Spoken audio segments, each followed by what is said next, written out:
오늘 우리가 함께 나누고자 하는 말씀은 신약성경 데살로니가전서 2장 3절에서 8절까지의 말씀입니다.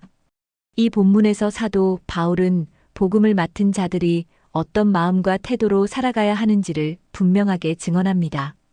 우리의 권면이 간사함이나 부정함에서 난 것이 아니며 사람을 기쁘게 하려는 것이 아니라 하나님을 기쁘게 하려는 마음으로 말하고 행동한다는 고백은 오늘을 살아가는 그리스도인에게 깊은 울림을 줍니다.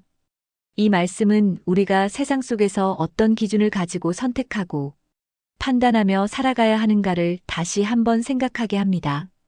오늘 이 말씀을 통해 우리는 중요한 질문을 마주하게 됩니다.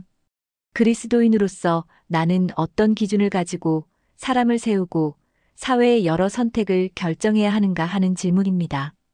선거가 있을 때뿐만 아니라 공동체 안에서 누군가를 대표로 세우거나 특정한 방향을 선택해야 할 때마다 우리는 무엇을 기준으로 삼아야 하는가를 고민하게 됩니다.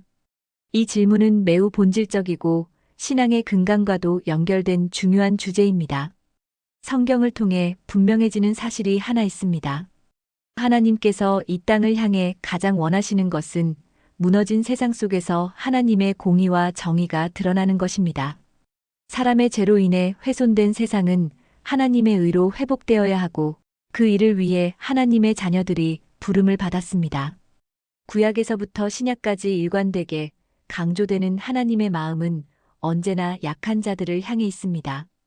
고아와 과부, 나그네와 어린아이, 그리고 스스로를 지킬 힘이 없는 연약한 사람들, 그들을 돕고 지키는 것이 하나님의 정의를 세우는 길이라고 성경은 반복적으로 말합니다.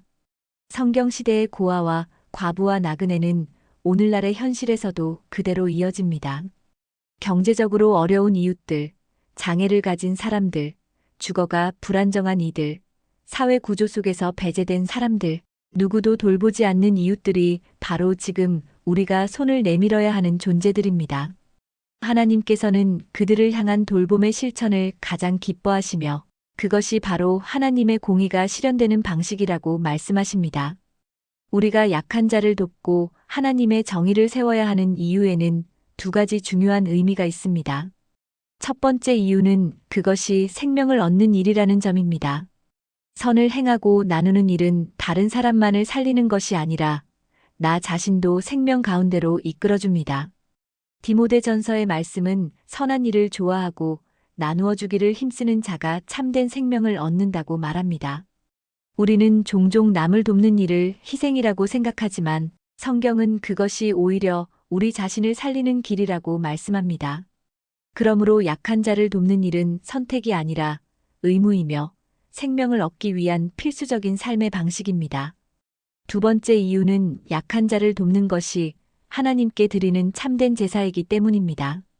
우리가 주일마다 드리는 예배만이 제사가 아니라 일상 속에서 행하는 나눔과 섬김 역시 하나님께서 기뻐하시는 제사입니다. 히브리서는 선을 행하고 서로 나누어 주는 것을 하나님께서 기뻐하시는 제사라고 말합니다. 이는 하나님께서 우리의 예배를 일상의 실천으로 확장시키기를 원하신다는 의미입니다. 예배당에서 드리는 찬양과 헌신보다 연약한 이웃을 향한 손길 하나가 하나님께 더 깊은 기쁨이 될 수 있다는 사실을 우리는 잊지 말아야 합니다. 그렇다면 오늘날 약한 자를 돕는다는 것은 구체적으로 무엇을 의미할까요? 성경의 기록은 오래전의 시대를 배경으로 하지만 그 말씀의 정신은 오늘 우리의 사회 속에서도 동일하게 적용됩니다. 문제는 그 정신을 현재의 구조와 상황 속에서 어떻게 살아내느냐 하는 것입니다. 그래서 시대마다 신학자들과 교회는 성경이 말하는 정의를 오늘의 사회 현실 속에서 다시 해석해왔습니다.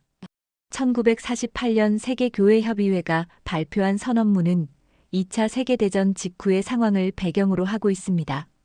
군인과 민간인을 포함해 수천만 명이 죽었고 유대인 600만 명이 학살당했던 그 비극 속에서 교회는 깊은 자기 성찰을 하게 되었습니다.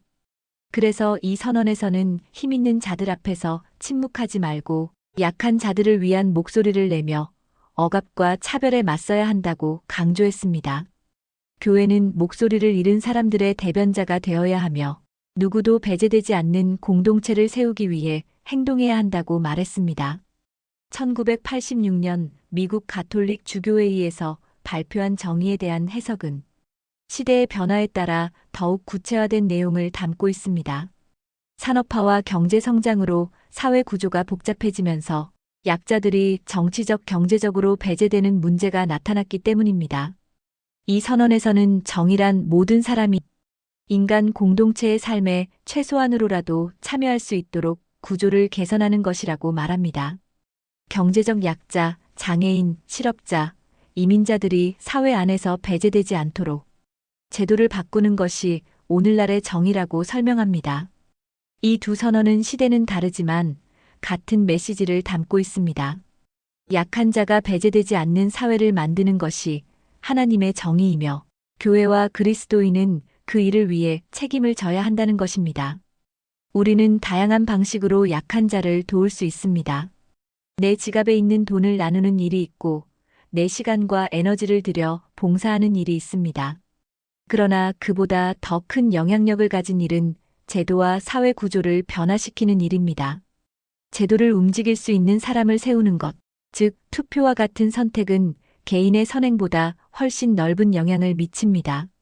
제도를 만드는 사람 하나가 바뀌면 수십만 명, 수백만 명의 삶이 함께 바뀝니다. 그렇기 때문에 그리스도인은 특히 사회적 선택의 순간에 무엇을 기준으로 판단해야 하는지를 분명히 해야 합니다. 하지만 현실에서 많은 그리스도인들은 물질적 나눔이나 봉사에는 적극적이지만 정작 사회 구조를 바꾸는 중요한 결정 앞에서는 자신의 이익을 기준으로 판단하는 경우가 많습니다. 집값이 떨어질 것 같다는 이유로 약자를 배제하는 정책을 지지하거나 혐오시설이 들어온다는 이유로 반대하는 모습은 너무 흔하게 볼 수 있는 현실입니다. 그리스도인의 기준은 이런 계산이 아니라 약한 자를 어떻게 보호할 것인가에 맞춰져야 합니다. 어떤 책에서는 아프리카 아이들을 돕기 위해 옷을 보내며 눈물 흘리던 사람이 정작 자기 아파트 단지에 임대주택이 들어온다고 하자 가장 앞줄에서 반대 시위를 하는 모습을 아이의 시선으로 보여줍니다. 이 모습은 어느 한 사람만의 문제가 아니라 오늘 우리 그리스도인 모두에게 던지는 질문입니다. 나는 정말 약자를 돕기 위해 사는 사람인가? 아니면 내 이익이 걸린 문제에서는 쉽게 마음을 돌려버리는 사람인가 하는 질문입니다. 데살로니 가전서에서 바울은 데살로니가 교회가 많은 약자를 품고 있음을 전제하며 그들을 돌보는 삶을 강조합니다. 일하기 싫어하는 사람에게는 열심히 일하라고 말하지만 동시에 어려움 속에 있는 성도들을 도우라고 말합니다. 그리고 바울은 복음뿐 아니라 자신의 생명까지도 내어주기를 기뻐한다고 고백합니다. 이 고백은 그리스도인의 삶의 기준이 어디에 있어야 하는지를 분명히 보여줍니다. 우리의 표가, 우리의 선택이, 우리의 결정이 하나님을 기쁘시게 하기 위한 것인지 아니면 나의 이익을 위한 것인지 돌아보아야 합니다. 오늘 우리가 기억해야 할 한 가지가 있다면 이것입니다. 자신의 이익을 기준으로 선택하지 말아야 한다는 것입니다. 나의 재산 가치가 높아지느냐, 나에게 유리하냐, 불리하냐를 기준으로 선택하는 것이 아니라 약한 자들이 더 안전하게 살아갈 수 있는 방향인가를 먼저 생각해야 합니다. 그것이 돈을 내는 것보다, 봉사하는 것보다 훨씬 더 큰 영향력을 가진 행동이기 때문입니다. 하나님의 정의를 갈망하며 살아가는 그리스도인이라면 크고 작은 선택의 순간마다 약한 자를 위한 판단을 할 수 있어야 합니다. 그것이 하나님을 기쁘시게 하는 삶이며 우리가 복음을 맡은 자로서 걸어가야 할 길입니다. 오늘도 정의로운 삶을 살아가시길 바랍니다. 구독과 좋아요는 저에게 은은한 위로가 됩니다.